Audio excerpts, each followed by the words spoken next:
बिस्मिल्लाहिर्रहमानिर्रहीम। अस्सलाम वालेकुम नाज़रीन। बहुत अहम डेवलपमेंट्स हो रही हैं इस वक्त सुप्रीम कोर्ट के अंदर भी। हर घंटे के साथ 2 घंटे के साथ जो सिचुएशन है वो तब्दील होती हुई नज़र आ रही है। आज सुबह हमने देखा कि सबसे पहले चीफ जस्टिस काजी फ़ाइज़ ईसा ने जो जस्टिस मंसूर का ख़त था उसके ऊपर जवाबी ख़त लिखा। जवाबी ख़त लिखने के बाद अब सूरत हाल मज़ीद दिलचस्प हो चुकी है। और एक और अहम तरीन डेवलपमेंट ये है कि एक तो उस ख़त के मज़ीद मंदरजात जो हैं वो अब सामने आ चुके हैं।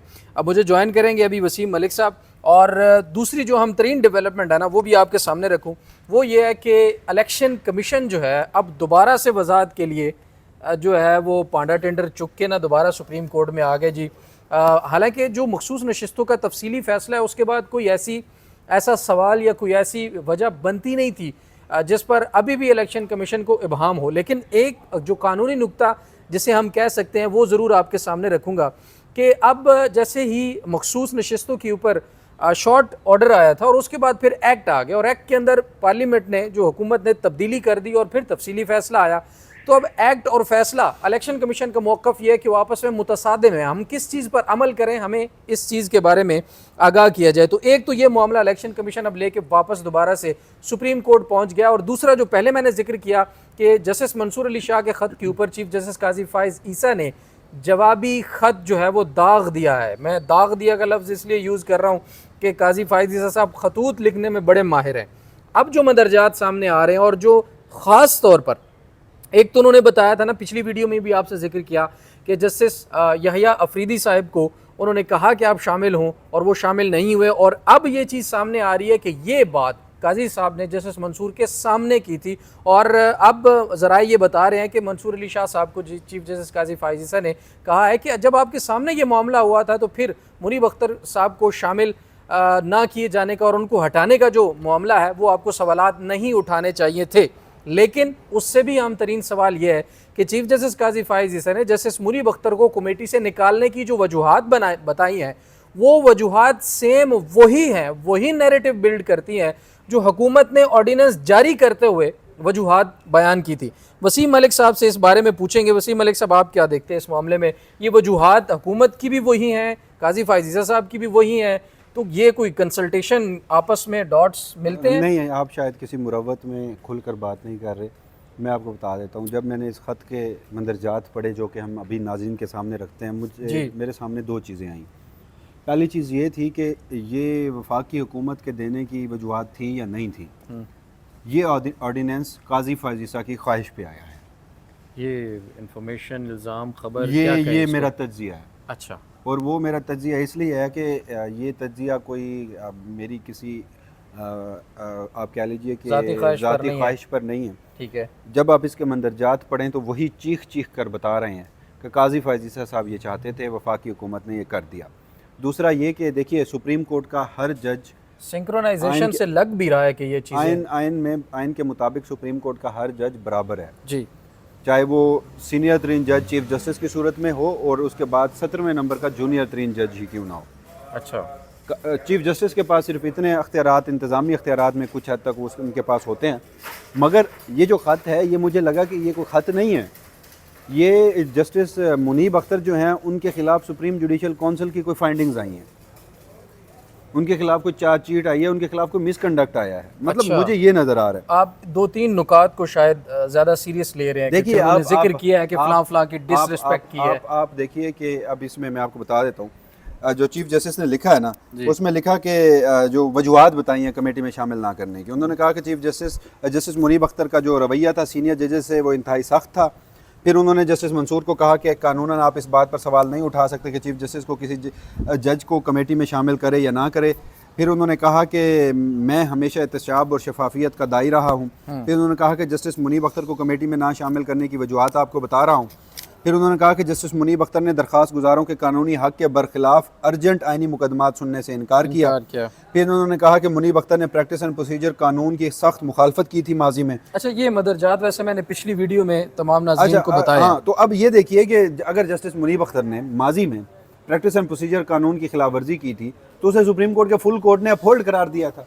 तो जब एक कानून बन गया तो चाहे एक जज उस कानून की मुखालफत करने वाला है तो उस कानून के ऊपर तो अमल दरामद हर सूरत किया जाना है ना। फिर आप ये कहें कि जी जस्टिस मुनीब अख्तर जो हैं वो जुडिशल कमीशन ऑफ पाकिस्तान की एक गुज़श्ता मीटिंग से उठ के चले गए थे। तो जब जुडिशल कमीशन ऑफ पाकिस्तान की मीटिंग से जस्टिस मुनीब अख्तर ने वाकआउट किया था तो किस बुनियाद पे किया था? इसी पे ना कि वफाकी हुकूमत कोई आईनी तरमीम लाने जा रही है, वफाकी हुकूमत से इस मुतालिक पहले पूछ लिया जाए। अटॉर्नी जनरल मामला जब तक हल नहीं होता इजलास मुलतवी होना चाहिए। और यहाँ पर एक मिनट, वफाकी वजीर ने पिछला इजलास मुलतवी ही इसीलिए कराया था कि हम आईनी तरमीम लेकर आ रहे हैं। जस्टिस मुनीब अख्तर के वाकआउट के बाद जस्टिस याहिया अफरीदी ने जब अटॉर्नी जनरल से पूछा था तो अटॉर्नी जनरल ने कहा था कि उनके इल्म में नहीं है क्योंकि ऐसी कानून साजी आ रही है। लेकिन हमने देखा कि उसके बाद आईनी तरमीम के हवाले से वफाकी हुकूमत ने 2 दिन इजलास जारी रखा और जो कुछ किया गया वो नाज़रीन के इल्म में। तो अटॉर्नी जनरल साहब को इतना भी नहीं पता हुकूमत को जस्टिस मुनीब अख्तर जी उनका प्रिंसिपल मौक़िफ़ तो उस इजलास में दुरुस्त साबित हुआ। बिल्कुल। तो आज के रोज़ काजी फ़ाइज़ ईसा ने ये जो सहूलतकारी काजी फ़ाइज़ ईसा सुप्रीम कोर्ट में बैठकर वफाकी हुकूमत, फौजी इस्टेब्लिशमेंट और इलेक्शन कमीशन की कर रहे हैं ना, और फिर वफाकी हुकूमत काजी फ़ाइज़ ईसा की सहूलतकारी कर रही है, दोनों को मुफाद एक है। और उस सारे मामले में काजी फ़ाइज़ ईसा का ये जो एग्जाम है, चाह रहे हैं कि ये चारों एक टीम बनकर खेल रहे हैं। और ये मुझे लग रहा है कि काजी फ़ाइज़ ईसा ने ये जो आज जवाब दिया ना खत का, ये बुकलाहट में दिया। ये चार्जशीट नहीं है, ये अपने खिलाफ चार्जशीट कर गए ना, चार्जशीट है उनके खिलाफ कि आप हुकूमत के मौक़िफ़ के मुताबिक वही नुकात अपने खत में भी लिख रहे हैं, उनको निकालने की बुकलाहट का एग्जाम है। अच्छा, मैं आपको ना जल्दी से अब दूसरे उस पर अपना मौक़िफ़ दे देता हूँ क्योंकि मेरे बीपर की भी साथ साथ कॉल आ रही है। जी जी प्लीज़। जो दूसरा मामला है वो ये है कि जो आज इलेक्शन कमीशन ऑफ पाकिस्तान ने एक और वजाहत के लिए यहाँ पर आए हैं ना, वो मुझे लगता है कि उन 8 जजेस को एक और फुल टास्क करा दिया उन्होंने। और अगर 8 जजेस ने उन्हें उस बॉल को जो फुल टास्क कराई गई है बाउंड्री के बाहर फेंक दिया तो फिर ये आईनी तरमीम का जो मंसूबा है हमेशा के लिए खाक में मिल सकता है। वजह यह है कि जो मंसूबा जो बनाया गया ना, कम अज़ कम शहबाज हुकूमत के लिए, हाँ, जवाज़ ये बनाया गया कि ये इलेक्शन एक्ट तरमीम आ चुकी हैं तो हम अब सुप्रीम कोर्ट का हुक्म माने या इलेक्शन एक्ट में तरमीम माने। 14 सितंबर की वजाहत सुप्रीम कोर्ट ऑफ पाकिस्तान की इन 8 जजेस की, उसमें ये लिखा गया था कि वो 12 जुलाई का फैसला पास्ट एंड क्लोज ट्रांजैक्शन है। उसमें लिखा गया था कि कोई सब्सिक्वेंट एक्ट 12 जुलाई के फैसले के बाद 12 जुलाई के फैसले पर उसको अपने असरअंदाज नहीं हो सकता। तो फिर अब क्या हुआ? अब ये हुआ कि उस वजाहत को इन जजेस ने अपने तफसीली फैसले का भी हिस्सा बना दिया था। अब इलेक्शन एक्ट का जो सहारा लिया जा रहा है, तो इलेक्शन एक्ट तो सुप्रीम कोर्ट ऑफ पाकिस्तान में ऑलरेडी चैलेंज भी है। अब अगर ये 8 जजेस उस इलेक्शन एक्ट का रेट्रोस्पेक्टिव इफेक्ट उड़ा देते हैं तो फिर क्या होगा?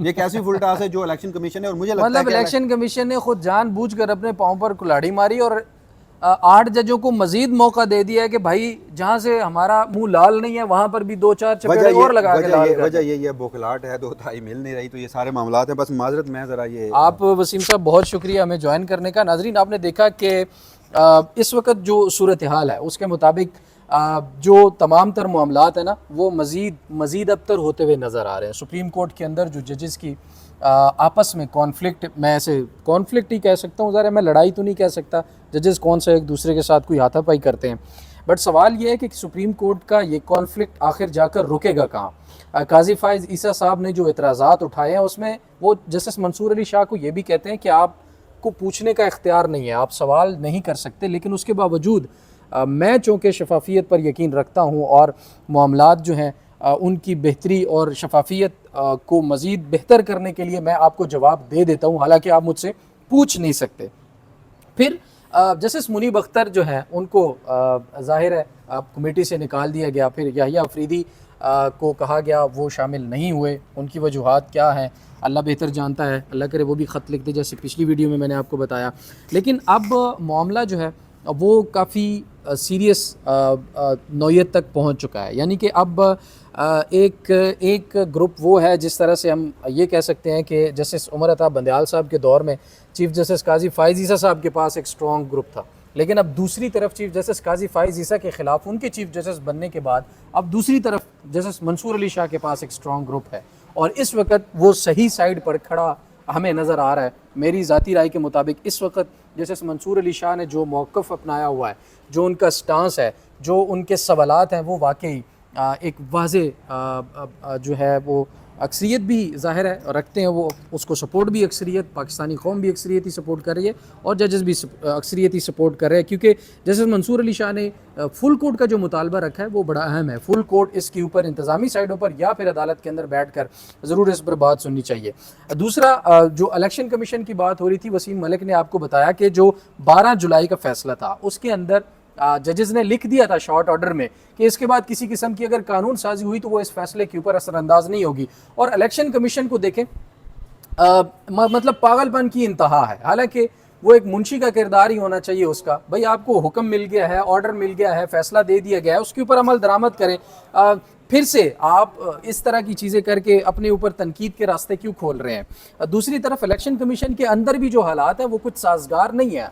इलेक्शन कमीशन के 5 मेंबरान के दरमियान इस वक्त शदीद इख्तिलाफ है इस बात पर कि आया सुप्रीम कोर्ट के फैसले पर अमल दरामद करना है या नहीं करना। और मैंने 2 दिन पहले भी ये खबर दी थी कि इलेक्शन कमीशन जितनी भी मुशावरत कर रहा है वो तमाम की तमाम मुशावरत फैसले पर अमल दरामद ना करने के हक़ में जो है वो दलाइल ढूंढने के लिए मुज़ाकरात और जो मुशावरतें वकला से वो कर रहा है। और इलेक्शन कमीशन अपने वकला से हटकर बाहर से वकला लाकर भी उनके साथ भी मुशावरत कर रहा है। तो हमारे ज़राए के मुताबिक पहले तो एक रुकन जो थे पंजाब की तरफ से जो इलेक्शन कमीशन के मेंबर हैं उन्होंने इख्तिलाफ किया था, और उसके बाद KPK के जो इलेक्शन कमीशन के मेंबर हैं उन्होंने भी अब इख्तिलाफ कर दिया है। तो अब मामला वहाँ पर सिर्फ एक रुकन का है, और इलेक्शन कमीशन की तरफ से सुप्रीम कोर्ट के अंदर इस मामले को चैलेंज किए जाना इस बात की वाज़ेह दलील और सबूत नज़र आता है कि शायद तीसरे रुकन भी अब दूसरी तरफ हो चुके हैं और सिकंदर सुल्तान राजा एक साइड पर अपने एक रुकन के साथ अकेले हो सकते हैं। ये मेरा एक तज्जिया है जो इस वक्त के हालात है। अगर उसको देखें तो इलेक्शन कमीशन के 5 मेंबरान में से 3 मेंबरान ज़रूर इस वक्त इस मामले पर डटे हुए होंगे कि सुप्रीम कोर्ट के फैसले पर अमल दरामद हमें करना चाहिए। और अब चूँकि इस पर फैसला नहीं हो रहा तो एक कमज़ोर सी नहीफ सी दलील निकाल कर कि जी एक्ट आया है, कानून बन गया है, तो भाई कानून के बारे में तो पहले सुप्रीम कोर्ट शॉर्ट ऑर्डर में बता चुकी है कि उसका अमल दरामद जो है वो इस फैसले के ऊपर किसी किस्म के वो लागू नहीं होगा। और फिर अब सुप्रीम कोर्ट से जो वजाहत मांगी गई उसमें वसीम मलिक ने बड़ा बेहतरीन तरीके से बता दिया कि अगर उसमें अब सुप्रीम कोर्ट ये तय कर देती है कि जी वो जो एक्ट है उसका रेट्रोस्पेक्टिव इफेक्ट जो है वो ख़त्म कर देती है उसी आपकी इलेक्शन कमीशन की इसी दरख्वास्त को जवाज़ बनाते हुए, तो फिर वो एक्ट को किस तरह से इंप्लीमेंट करेंगे, फिर आपके पास क्या जवाज़ होगा? तो ये बड़े अहम तरीन सवालात है। बहरहाल इलेक्शन कमीशन ने अपने पाँव पर कुल्हाड़ी मारी है। अब देखना ये है कि सुप्रीम कोर्ट उसके ऊपर मरहम पट्टी किस तरह से करती है। अपने पैरों का बहुत सारा ख्याल रखिए। अल्लाह निगहबान।